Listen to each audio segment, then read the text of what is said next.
నమస్కారం అండి. నా పేరు కళ్యాణి. ఇప్పుడు నేను అమ్మగా ఒకటి చెప్పాలనుకుంటున్నా.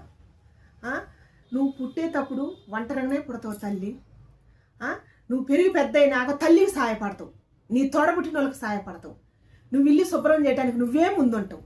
నీకు ఒక వయసుకు వచ్చినాక అత్తగారింటికి వస్తావు, అత్తమామలకు సేవ చేస్తావు, భర్తకు సేవ చేస్తావు, తర్వాత కడుపును పుట్టిన వాళ్ళకి సేవ చేస్తావు, ఆడబిడ్డలకి సేవ చేస్తావు.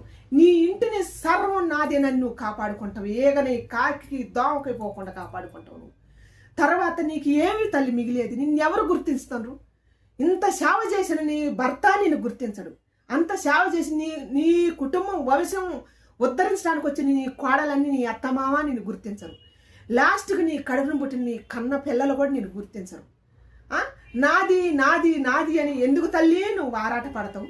ఏది తల్లి నీది? పుట్టేటప్పుడు ఒక్కదానివే, పోయేటప్పుడు ఒక్కదానివే. చివరి లాటికి నువ్వు చేసిన సేవలు ఎవరు గుర్తించకుండా నిన్ను నడి రోడ్డు మీద నిలబెడతారు తల్లి. అందుకని దయచేసి నీ గురించి నువ్వు ఆలోచించుకో అమ్మగా నేను కోరుకుంటున్నా. ఇది ఆడదాని హక్కు అంటే, ఇది ఆడదానికి స్వేచ్ఛ అంటే, అదే నేను కోరుకునేది అమ్మల్ని.